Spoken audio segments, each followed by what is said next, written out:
오늘은 혼란에 빠진 유대인들 라는 제목으로 해보겠습니다. 자, 본문 한번 읽어볼게요. 그 형제들이 명절에 올라간 후에 자기도 올라가시되 나타내지 않고 비밀히 하시니라. 명절 중에 유대인들이 예수를 찾으면서 그가 어디 있느냐 하고 예수께 대하여 무리 중에서 수군거림이 많아 혹은 좋은 사람이라 하며 혹은 아니라 무리를 미혹하게 한다 하냐. 그러나 유대인들을 두려워함으로 드러나게 그를 말하는 자가 없더라. 자, 예수님이 동생들과 대화 가운데 너희가 먼저 올라가라. 나는 이 명절에 올라가지 않겠노라 하셨거든요. 그런데 예수님이 그렇게 하신 것은 유대인들이 예수님을 죽이려 한 때문이라고 하셨단 말이에요. 그지? 그리고서는 동생들이 올라간 후에 예수님이 명절 중간쯤에 예루살렘으로 올라가셨다. 유대인들의 명절인 초막절은 7월 15일. 7월 15일이면 늦가을이야, 늦가을. 7월 15일이면 우리로 말하면 한 10월달쯤 된단 말이에요. 10월달. 10월달쯤. 7월 15일, 10월 초쯤 이렇게 된단 말이에요. 그러니까 늦가을이지, 그지? 그 초막절은 7월 15일부터 21일까지 7일간 지키는 절기야. 저 절기가 얼마나 중요했나 하면은 이스라엘 백성들에게 저 절기가 얼마나 중요했나 하면은 이때는 7월 1일이 나팔절로 지키고 있다. 나팔절을 7월 1일로 지키는데 어떻게 하면 전국에서 나팔을 불어가지고 알리는 거야. 백성들에게 전체적으로 이제 뭐 나팔을 불어가지고 이제 7월 1일이 됐으니까 이제 7월 10일이 뒤에 내가 설명할게. 그리고 21일까지 7일간 지키는 절기였는데 그 초막을 지어놓고 예루살렘에서 이스라엘 백성들이 초막을 지어놓고 자신들이 과거에 애굽에서 나올 때 초막을 지었던 것을 기념하고 또 그 절기를 기억하는 그런 절기였단 말이에요. 그지? 이때는 예수님이 공생의 3년 중간쯤이 되었기 때문에 3년째 중간쯤 되었기 때문에 예수님에 대한 소문은 유대 땅에 널리 퍼져 있었다고. 예수님의 영향력이 백성들 가운데 크게 나타나고 있었기 때문에 종교 지도자들 입장에서 볼 때는 그 질투와 당황스러움이 극에 달했다는 사실.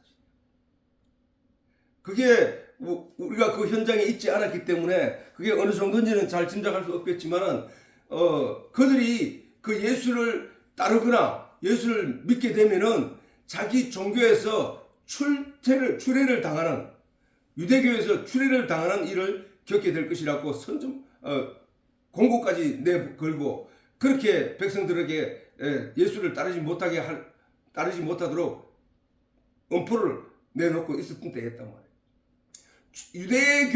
유대교에서 출애를 당한다는 것은 그거는 그의 죽음이랑 마찬가지라는 사실.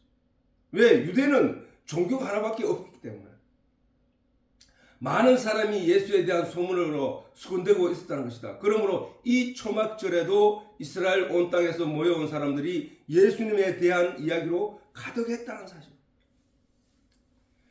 예수님은 명절 가운데 조용히 올라가 그렇게 한 21일까지니까 15일에서 한 18일 정도, 17일 정도 이래 올라가서 18일, 19일 정도 이래 올라가셨겠지. 그래서 조용히 올라갔다. 왜 조용히 올라갔느냐? 그들이 불란스럽게 아까 봤듯이 그들이 모여서 하는 얘기가 예수에 대한 소문에 대해서 듣고 싶어 하는 얘기였기 때문에.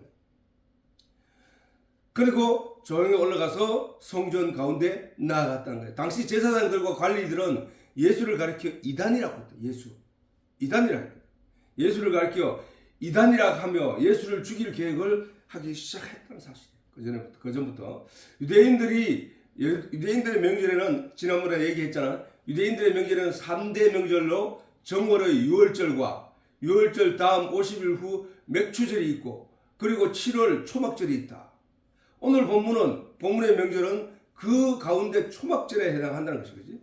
초막절은 뭐야? 7월 1일은 초막절이 있는 7월 1일은 나팔절로서 이날은 이스라엘 전국에 나팔을 불어 알리게 되는데, 그것은 7월 10일에 있을 대속죄일을 알리는 거예요. 그렇게 7월 달에는 나팔절과 대속죄일과 그 다음에 그 초막절이 있는 것이란 말이에요. 초막절이라는 것을 잘 생각해야 되는 건, 초막절이나 수장절, 그 다음에 장막절, 이렇게 머릿속에 항상 있어야 돼요. 그러면 그 7월 15일에 있을 초막절을 향하여 이런 절기가 나팔절과 대속죄일이 정해져 있다는 사실이에요. 모든 유대인들은 7월 9일 저녁부터 7월 10일 저녁까지 안식일로 지키며 하나님께 화제와 번제를 드려야 한다는 거야. 그렇게 되면 뭐야? 저게 뭐가? 나팔을 불어서 온 백성들에게 구석구석이 다 알리고 난 뒤에 그달 10일에 대속죄일, 그렇게 모든 사람들은 자기 죄를 대속하는 그런 양을 바치고 짐승의 피를 바치는, 그래서 번제를 드리거나 화제라 하는 것은 불화자로 불로 제사를 드린다, 이런 얘기나 똑같은 얘기고, 번제, 태울 번자, 그거 번제와 똑같은 얘기예요. 번제를 드린단 말이에요. 화제와 번제를 드려야 한다. 그렇게 화제와 번제를 드리는 이유를 또 다르게는 어떻게 말하냐면 화목제라고 한다. 화목제. 화제와 번제를 드리는 이유가 뭐냐면, 내 죄를 이 짐승에게 전가하여 이 죄를 지은 이 짐승에게 전가하여 이 짐승을 불에 태워서 하나님께 향기로 드리는 것을 갖다가 드리게 되므로, 하나님이 내가 죄 때문에 하나님과 원수되었던 우리가 하나님과 화목하게 되는 것을 가리켜서 화목제라고 합니다. 화목제. 그래서 7월 10일 저녁까지 안식일로 지키며 하나님께 화제와 번제를 드림으로 화목하는 그 과정을 먼저 거친단 말이에요. 화목하게 된 뒤에 어떻게 되겠어? 그치? 그게 그렇게 돼야 완전한 자가 되는 거예요. 완전한 자가 된다는 얘기는 뭐야? 완전한 결실, 이스라엘 백성들을 가리키는 말하니까, 장막절도 이스라엘 백성들의 신앙을 말하는 거거든. 믿음을 말하는 거단 말이야. 그렇게 자, 6월절에 어린 양의 피로 죄 사함을 입은 자들의 이스라엘 백성들이, 그들이 초실절 오순절 날까지 그 6월절을 통하여 죄 사함을 받은 그들이 나아가는 77절 기간 동안에 죄 사함을 받아서 그들의 믿음의 결과, 처음 불려 나온 그 믿음의 결과가 초실절이란 말이에요. 첫 열매라고 말한다고. 첫 열매. 믿음의 첫 열매를 가진 자들에게 오순절 날에 성령을 임하여 그들에게 양육되고, 이 성령으로 인하여 양육되고 가르침을 받아 그들이 온전히 결실하게 되는 과정, 그 순간이 장막절이니까. 이게 똑같은 길이잖아. 똑같은 길. 7월 1일 나팔절로 알리고, 자, 그래서 그런 후에 늦은 가을인 7월 15일부터 일주일 동안 초막절로 명절을 지키게 되는 것이다. 결국 초막절을 지키기 위하여 7월 1일 나팔절로 전국에 알리고, 초막절을 지키기 위해 먼저 화목제와 번제를 드림으로 하나님과 화목을 정하고, 마침내 7월 15일 초막절을 지키게 되는 것이, 그만큼 초막절, 수장절, 장막절은 유대인들에게 중요한 명절이었다는 사실이에요. 이같이 유대인들의 명절은 하나님이 모세를 통하여 가르치신 하늘나라로 가는 진리의 길을 받기는 등불 역할을 하고 있다는 사실이에요. 저런 것을 이스라엘 백성들에게 하나님이 지키라고 하신 것은 그 명절에 즐기고 기뻐하고 그냥 춤추고 놀라고 하는 것이 아니라, 그 명절을 하나하나 지킴으로 말미암아 자신들이 하나님께 나아가는 그 길을 자기가 어디쯤 어떻게 걸어가고 있는지를 확인하고 깨달아 알라고 하신 거란 말이야. 등불이라는 거예요. 근데 그 6월절과 오순절과 맥주절은 유대인들이 그것을 지켜 행함으로 말미암아 자신들의 신앙의 길을 바르게 걸어가는 등불이었다는 거야. 하나님이 택한 백성들을 양육하고, 그렇죠, 천국으로 인도하시는 농부로서 늦가을에 결실한 곡식을 곡간에 드리는 교훈을 명절로 나타내심이라는 사실이야. 그래서 성경에는 하나님이 농부이시고 하나님은 내가 너희를 너희는 참포도나무요 나는 참포도나무요 너희는 가지니 이 포도나무 밭의 주인은 하나님이다. 이런 얘기가 성경에 가득하게 있단 말이에요. 그러므로 이 성경을 읽고 묵상하는 성도는 이 하나님의 뜻을 깨달아 알고 마음에 새겨야 한다는 것이다. 유대인들은 나면서부터 이미 정해진 신앙 교육을 받으며 자랐기 때문에 그들에게 가르친 선생의 영향을 받게 되는 것이다. 맞지, 그지? 근데 그렇게 가르치는 선생에 의해서 날 때부터 신앙 교육을 받았으면 그 백성들이 하나님이신 예수님이 이 땅에 오셔서 그들을 향하여 잘했다라고 칭찬을 해야 되는데 그들을 향하여 너희 아비는 마귀다라고 하셨다는 사실은 우리가 주목해야 할 내용이라는 사실이에요. 그렇게 선생님으로부터 태어나면서부터 양육받고 교육받은 그 유대인들이 삶에 그들이 가르치는 이에 잘못이 있었다면은 그들은 어떻게 자랐을 것인가? 오늘날에는 그래도 하나님의 말씀이 성경에 기록되어 우리 손에 들려져 있어 성경을 깊이 묵상하고 성령의 가르침을 받게 되면 바른 길을 갈 수 있겠지만 당시에는 특정인들만 성경을 접할 수 있었기 때문에 소수의 사람이 성령의 가르침을 받지 못하고 성경을 오해하게 되면 그들의 영향을 받는 모든 백성이 신앙이 잘못된 길로 나아가게 되어 있었다는 사실이다. 바로 그 점이었다는 사실이에요. 그죠? 유대인들의 신앙이 잘못된 길로 가게 된 것도 그들의 조상들을 가르친 선지자들이 세상과 타협하고 육신의 것을 얻기 위하여 타락하게 되어 하나님의 뜻이 아닌 세상의 뜻으로 양육하고 가르쳤기 때문이라는 사실. 자기들의 이익을 위하여 그들을 가르쳤기 때문이라는 사실. 성경을 살펴보면 이 모든 일이 사실임을 우리가 분명히 알 수 있다.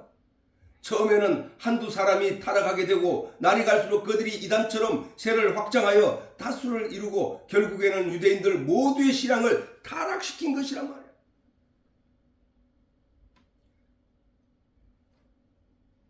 모든 사람들이 잘못되고 모든 사람이 잘못되었을 때는 그들이 돌아올 길이 없다고.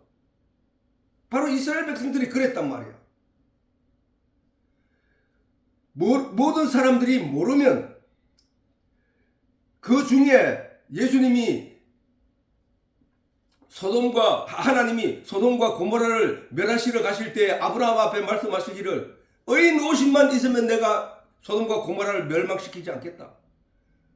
그러니까 아브라함이 아니 45인이면요 40인이면요 그래서 의인 10명이 없어서 결국은 멸망한 때가 거기가 바로 소돔과 고모라였다고. 왜? 그들에게는 돌이킬 수 있는 기회가 사라졌다는 얘기야.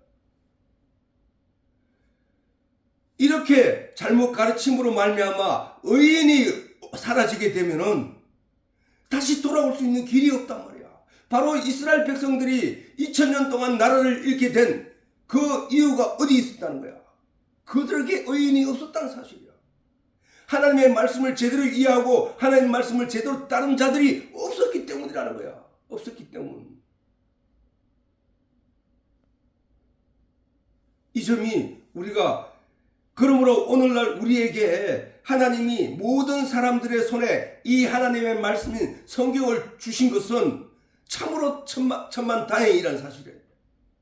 그 중에 몇 사람만큼은 이 말씀을 붙잡고 하나님으로부터 가르침을 얻기 위하여 머리를 숙이고 조아리고 기도하고 간구하는 사람들이 있기 때문이에요.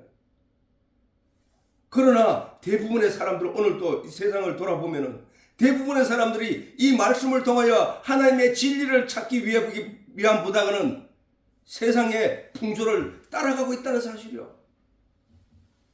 잘못된 가르침에 의해서 잘못되게 되어버린 그 무리와 더불어 함께 세상을 떠내려가고 있다는 사실이요.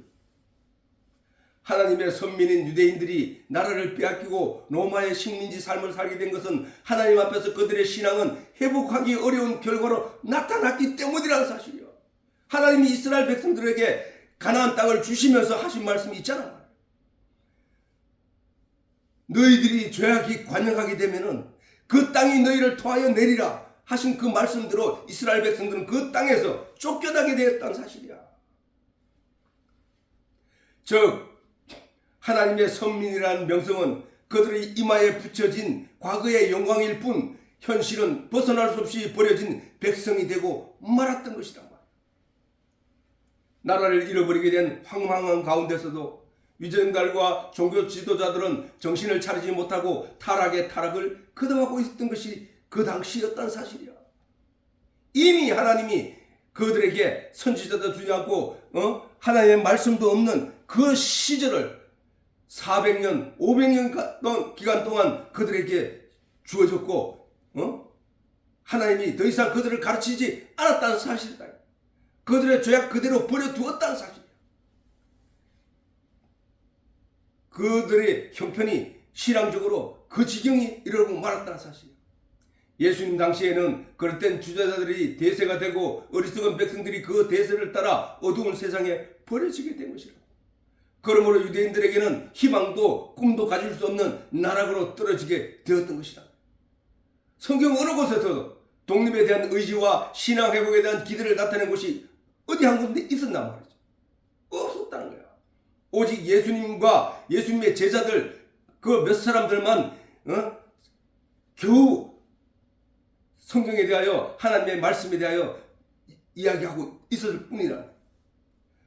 타락한 지도자들의 타락은 지도자들의 무기이며 절망한 백성들의 두려움이 될 뿐이었다는 사실. 어둠으로 가득한 그런 시대에 예수님이 빛으로 이 세상에 오신 것이다. 예수님이 빛으로 오셨지만 그들은 어둠에 사로잡혀 이 빛을 볼 수가 없게 되었다는 사실이에요. 그게 바로 모든 물이 강물이 도도한 물이 되어 큰 무리를 이루어 가는 것처럼 이미 악이 대세가 되어 도도히 흐르는 강물처럼 모든 사람을 이끌어 가므로 한두 사람이 거스릴 수 없는 것이 되어버리고 말았던 것이다. 관료들이나 종교 지도자들이나 모두가 타락하여 세력을 형성하게 되었으므로 모든 백성이 그들을 쫓아가게 되었다는 것이다. 즉 사람이 가진 육신의 약점을 인하여 다수의 문화나 세력을 꺾을 수 없는 것이라는 사실을 우리가 알 수 있다. 오늘 우리가 그것들을 경험하고 있다는 거예요. 오늘날에도 다수에 의해 이룩된 사회적 문제가 많지만 이미 그것이 대세가 된 현실을 고치기에는 불가능할 것들이 많이 있다.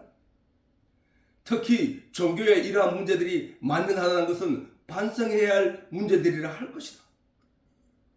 물론 다른 나라, 다른 종교도 마찬가지겠지만 우리나라 기독교도 예외일 수 없음은 성경적으로 검증되지 간증이 무분별하게 선교 활동에 이용되고 있고 그러한 것이 하나님을 아는 진리보다 우선시되므로 기독교가 잘못된 결과를 얻게 됐다는 사실은 분명하다 할 것이다. 왜? 대부분 사람들이 그 간증을 통하여 나도 그렇게 되기를 원한다. 나도 그렇게 그것을 요구해 봐야지. 나도 그것을 따라가 봐야지.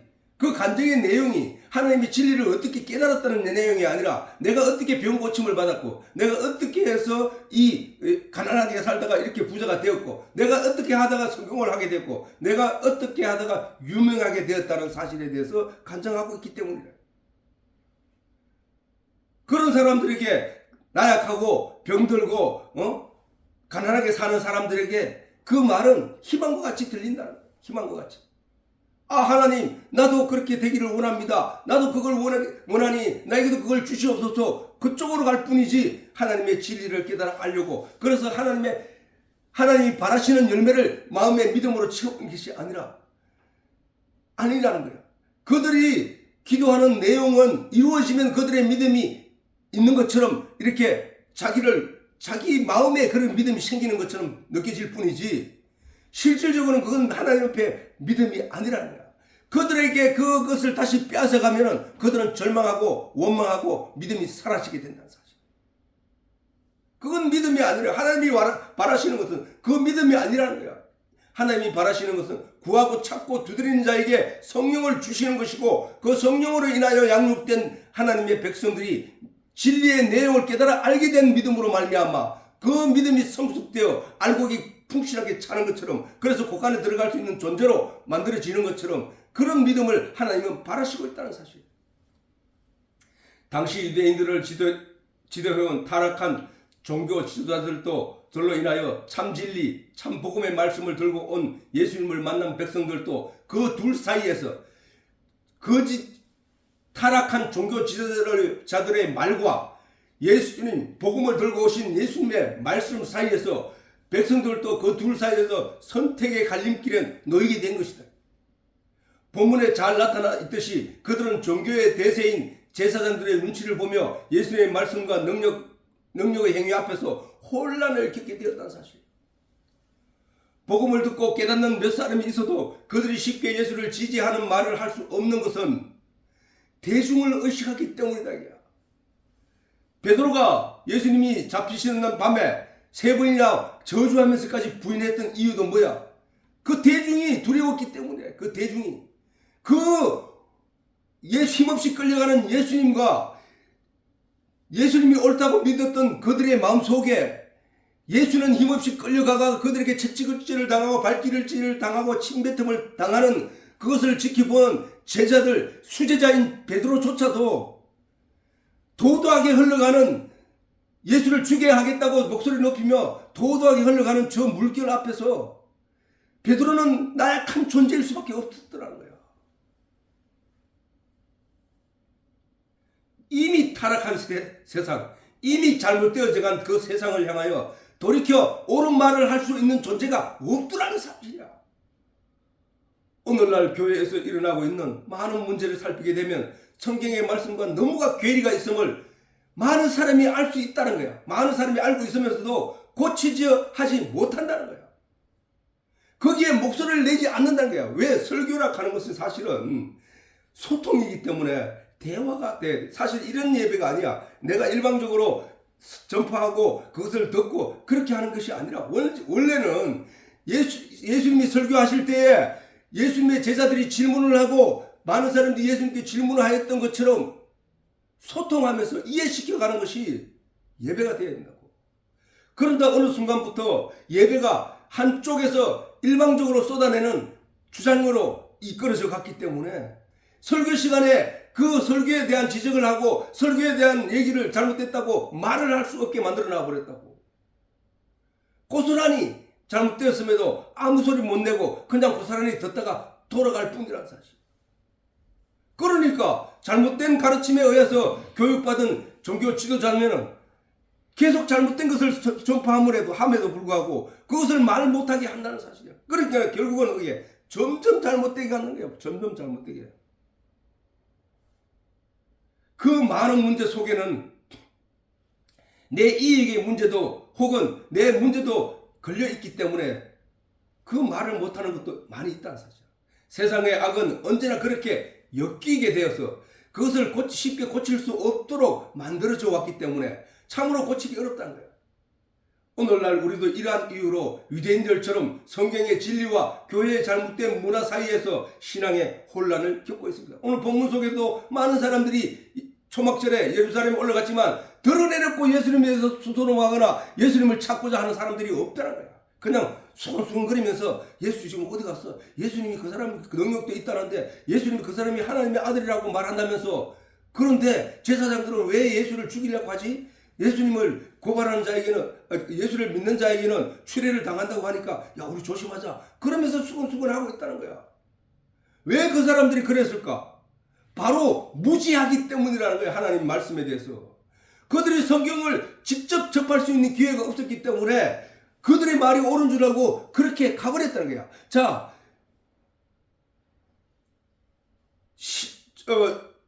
신부가 고해 성사를 통하여 사람의 죄를 용서할 수 있고 용서하지 않을 수 있다는 그 말은 얼마나 타락한 얘기야. 그 죄 문제는 하나님만 할 수 있는 일인데 그걸 또 타락한 종교 지도자들이 종교 암흑 시대에는 어떻게 했느냐? 돈을 주고 죄를 사고 파는 일을 했다는 말이야. 죄를. 돈을 많이 바치는 사람이 죄는 용서해주고 돈을 바치지 않고 돈을 갖다 주지 않는 자에게는 죄가 그대로 남아있게 하는 그런 죄를 사고 파는 일을까지 했는 것이 바로 천주교의 과거 역사였단 말이야. 오늘날도 그 비슷한 양상으로 흘러가고 있는 것이 사실이잖아. 우리 모두 처음부터 하나님 말씀을 잘 알 수는 없어서 처음에는 목회자로부터 가르침을 받아 신앙의 첫 열매를 맺게 되지만 바로 그거야. 바로 그거. 바로 이 얘기야. 바로 이 얘기. 목회자로부터 처음에는 가르침을 받아서 신앙의 첫 열매를 개줘. 아, 예수 믿으면 천국 가는구나. 그럼 우리도 예수를 믿어야지. 여기까지가 첫 열매야. 그래서 교회에 나오기 시작한 그들이 바로 첫 열매란 말이야. 첫 열매. 그런데 그 첫 열매를 오순절날을 통하여 마지막 장막절에까지 이르도록 그가 성장해야 된단 말이야. 성장. 근데 맨 바울이 강조했듯이 초등학문에 머물러 있는 자들이 되게 해요. 어린아이 신앙에 머물러 있는 자들이 되고 말았다는 거야. 신앙의 첫 열매를 맺게 되지만 믿음이 무엇인지를 알게 된 후로는 성령을 구하고 진리를 깨달아 성경 말씀 안에 굳게 서서 세상을 분별할 수 있는 능력을 가지게 되어야 하는 것이야. 그런 후에야 진리에서 흔들림이 없는 튼실한 믿음을 가질 수 있게 되는 것이라. 이것이 곧 유월절 희생을 통하여 죄사함을 입어 오순절 신앙의 첫 열매를 맺고 성령의 인도를 받아 진리의 말씀으로 양육을 받아 초막절에 튼실한 믿음을 가져 곳간에 들어가게 된다는 성경에 가르치는 것이야. 성경의 유월절과 오순절과 초막절을 바라보는 그것이 그냥 기록되어 있는 것이 아니라 그들의 그냥 아무 의미 없이 기록된 그냥 명절이니까 기록된 것이 아니라 그런 하나님의 우리를 향한 등불로서 존재하게 있다는 사실을 알아야 합니다. 성경의 말씀을 통한 성령의 가르침에 의한 진리의 이해를 갖지 못하게 되면 결국 거짓 선지자들의 거짓 목회 선지자들과 거짓 목회자들로부터 속아 멸망의 길로 나아가게 되는 것이라는 거예요. 그러므로 목회자나 선지자는 말씀 곧 예수 그리스도에게 인도하는 선생 역할밖에 할 수 없는 것이야. 사실은 그들이 목회자의 기도로 또는 목회자의 설교로 성령이 성도의 마음에 들어가게 할 수 있는 것이 아니라는 거야. 그가 초실의 열매를 맺게 되면 그때부터는 성령이 그를 인도하여 이끌어 가시는 것이기 때문에 바로 그 길을 우리가 걸어가야 된다는 거야. 그 이후로는 성도의 천국에 대한 소망으로 가지게 된 간절함이 초실의 결실을 맺게 된 첫 열매를 맺게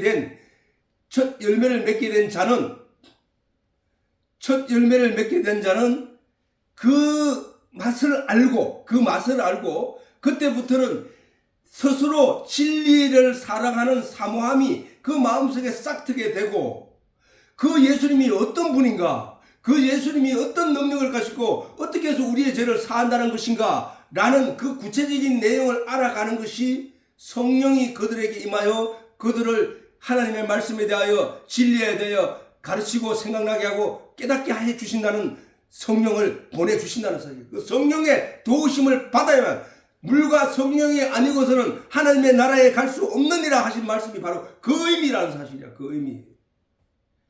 아무리 초실의 결실을 맺었다 할지라도 그가 장막절에 들어갈 수 없는 것은 그 내용이 채워지지 않았기 때문이라는 거야. 그 이후로는 성도의 천국에 대한 소망으로 가지게 되는 간절함이 있어야 된다. 그 간절함이 기도를 통하여 묵상을 통하여 하나님과 소통하며 은혜로 말미암는 가르침과 양육을 받게 되는 것이라는 사실이야. 천국에 대한 간절한 소망이 없이는 믿음을 가질 수 없겠지. 왜? 우리가 믿음을 가지려고 하는 이유는 소망 때문이야. 천국에 대한 소망. 영원히 하나님과 함께 더불어 살게 된다는 그 소망 때문이란 말이야. 그지? 그래서 천국에 대한 간절한 소망이 없으면 그 믿음도 가질 수 없는 것이야. 또한 천국을 알지 못하면 천국을 소망할 수 있겠어? 천국이 뭔지도 알지 못하는데 천국을 왜 소망하냐고. 천국에 대해서 알아야 된다는 거예요. 그래서 예수님을 알지 못한 사람이 예수님을 믿을 수 없고, 그렇잖아. 목사님이 예수님을 소개함으로 말미암아 우리가 그 예수님을 소개받음으로 말미암아 예수님을 알게 되어 가는 과정에 우리가 예수를 통하여 가보자라는 것이 있는데, 그 믿음 가지고는 목사님이 가르쳐주거나 교사가 가르쳐주는 내용 가지고는 천국 못 간다는 거야. 왜? 예수를 알아야 참 믿음이 만들어지기 때문에. 그래서 예수님이 말씀하셨다. 영생 곧 유일하신 참 하나님과 그의 보내신 자 예수 그리스도를 아는 것이라고 했다는 거야. 아는 것. 알지 않고는 예수를 믿을 이유를 찾지 못한 말이야. 은혜를 알지 못한 사람이 하나님의 은혜를 기대할 수 없음과 똑같은 얘기야. 그러므로 우리는 성경을 통하여 하나님이 우리에게 가르쳐 깨달아 알게 하고 마침내 궁극적으로 이루고자 하는 그 일을 우리 마음에 이루어 가야 하는 것이야. 모세의 오경도, 선지자들의 글도, 복음서도, 제자들과 사도들의 글도 성령의 인도를 따라 가르침을 받게 되면 그 성경을 통하여 가르치고자 한 하나님의 뜻은 분명하고도 명료하다는 거야. 저렇게 다른 사람들, 세상 사람들을 온갖 내용으로, 온갖 이야기로 분리되지 않는다는 것이야. 어떤 사람들의 주장과 같이 성경을 바라보는 관점에 따라 다른 것을 주장하게 된다는 말은 악한 세상이 주는 그럴듯한 거짓말이야. 성경은 보는 사람마다 방향이 달라지고 내가 이쪽에서 보기 때문에 이렇게 보고 저쪽에서 보기 때문에 저렇게 본다는 말은 성경을 여러 개로 흩어보게 하기 위하여 말하는 세상이, 그래서 참 하나님을 제대로 알지 못하게 하는 세상이 주는 그런 거짓이란 말이에요. 거짓. 그럴듯해 보여 그 말이. 다양하게 볼 수 있겠지 라는 말로 그럴듯한 말이란 말이에요. 그런데 그것은 거짓말이에요. 그러한 주장에 따라 각종 이단이 나타나고 또한 기독교 안에서도 수많은 교파로 나뉘게 되어 이제는 그 수를 헤아릴 수 없는 지경에 이르렀다는 사실입니다. 그게 멸망의 길이라는 사실이에요. 그게. 같은 성경을 놓고서 서로 다른 형태의 종교 행위가 나타나고 있는 것은 서로가 성경을 오해한 까닭은 아닌지 우리 각각 스스로 살펴보아야 한다는 거예요. 성경이 하나님 말씀을 통하여 저런 맥주절, 초목절을 통하여 저렇게 설교하고 그렇게 가르치는 이들이 과연 몇이나 있냐 이거야. 모든 성경의 내용이 그 내용을 감춰진 그 하나님의 계시의 내용을 우리에게 알려주고 있음에도 불구하고 그것을 세상적인 이야기, 철학적인 이야기로 더듬어 가르치는 것은 잘못된 것이란 거야. 조금 다른 것과 많이 다른 것, 그리고 아예 다른 것, 이렇게 구분하지만 사실은 다 다른 거야. 그게 결국은 그거 다 잘못된 길이야. 그러나 진리의 길은 한 가지뿐이라. 물론 이 세상에 지금 많은 목회자들이 하나님의 말씀을 성경을 통하여 전하고 있지만 그 모든 것이 다 틀렸다는 그들의 말 속에는 하나님의 참 말씀도 있지만 그들께 다르게 잘못된 내용들이 섭득하여 잘못된 것들을 전하는 이들도 많다는 사실이야. 오늘 내가 이렇게 말한 내용을 어떤 목회자들도 반박하지는 못할 거란 말이에요. 반박하지는. 성경 전체는 그 한 길을 가리키고 있습니다. 그 한 길. 진리의 길은 한 길뿐이다 말이에요. 진리는 예수고, 예수는 하나님이고, 예수는 그 진리는 사람을 자유케 하고, 진리는 모든 죄에서 놓이게 하고 하는 이 말을 반박할 일은 없단 말이야. 그런데 길게 얘기하고 다르게 이야기하고 철학을 섞어 가르치는 것은 이유가 있다는 사실이야. 그것을 복잡하고 어렵게 가르치는 이들이 있으면 그들이 성경을 오해하거나 혹은 철학을 가미하여 일부러 어렵게 하고 자신이 대단한 사람인 것처럼 드러내고자 하는 그런 속셈일 뿐이라는 거야. 성경은 결코 철학을 가미하여 어렵게 가르쳐야 할 내용이 아니라는 사실이야.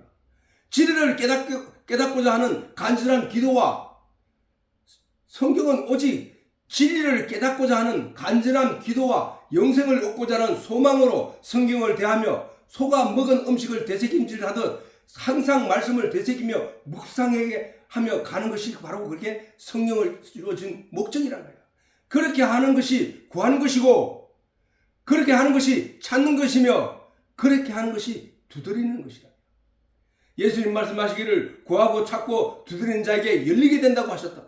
이러한 자들에게 하나님이 성령을 선물로 주신다고 하셨고, 성령은 믿는 모든 자들에게 하나님의 말씀을 깨닫게 하고 생각나게 하고 가르쳐 주신다고 하셨다는 사실이에요.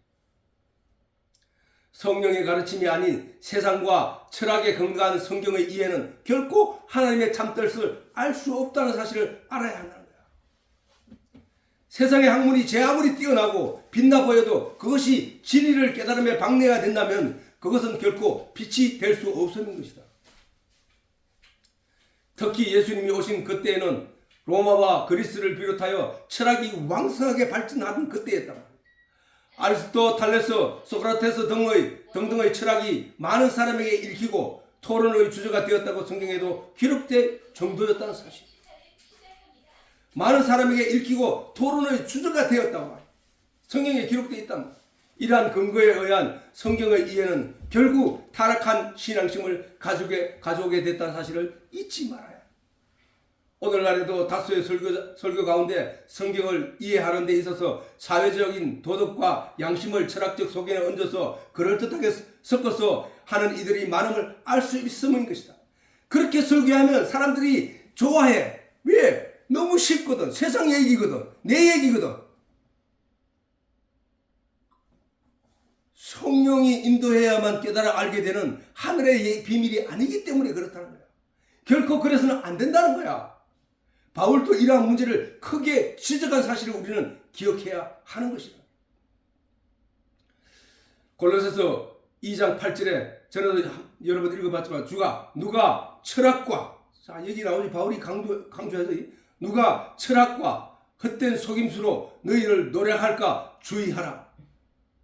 이것이 사람의 유전과 세상의 초등학문, 진짜 어린아이가 알 수 있는 그런 초등학문에 불과하다는 거야. 우리가 그런 초등학문을 쫓기 위하여 우리가 신앙생활을 하는 것일까? 우리가 그런 속임수에 놀아나기 위해서 신앙생활을 하는 것일까? 아니다. 그런 것은 그리스도를 쫓음이 아니다. 철학적인 소견이 강대상에서 쏟아져 나오는 것은 예수님이 말씀하신 대로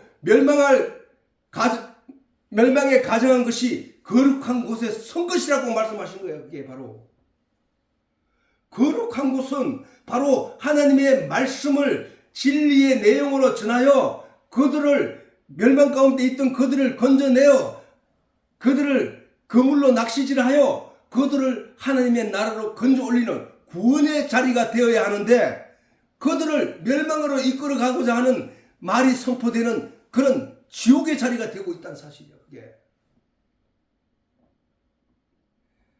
결코 철학은 성령에서 비롯된 것이 아니라는 거예요. 철학은 타락한 세상 사람들이 자신들의 세상적 이익과 육신적 이익을 위해 노력한 결과로 만들어진 학문이거든. 예를 들어 철학 중에 한 가지는 관상이라는 것도 마찬가지예요. 관상이라는 것. 이런 사람이 보니까 이렇게 되니까 너 이렇게 하기 위하여 이런 사람들에 대해서 우리가 이렇게 정의하고 다음 후세 사람들에게 이렇게 알려주자. 그럼 이렇게 된 사람들이 아마 그 얘기를 듣고 그 길로 거기에 그런 결과를 얻기 위하여 나아가는 행위를 하게 될 것이고 이런 쪽이야. 이런 것이 바로 세상적으로 만들어진 철학적인 학문들이야. 학문들.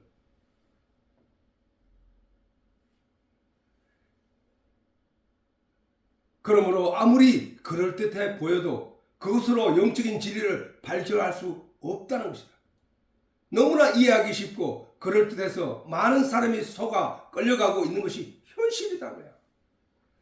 그럼에도 오늘날 목회를 하겠다고 하는 사람들이 먼저 철학을 공부하고 그 바탕에서 신학을 해야 한다는 것은 그렇게 말하는 사람들이 많아.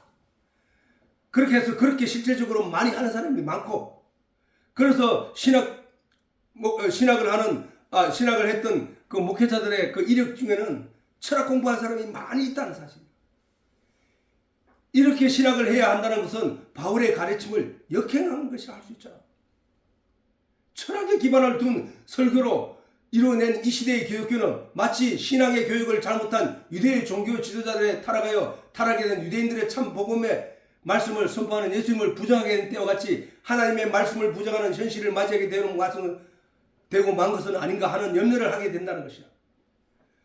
만일 그러한 결과를 맞이하게 된 것이 현실이라면 유대인들이 멸망하여 젖과 꿀이 흐르는 자기 땅을 떠나게 된 일을 우리는 상기해야 할 것이다.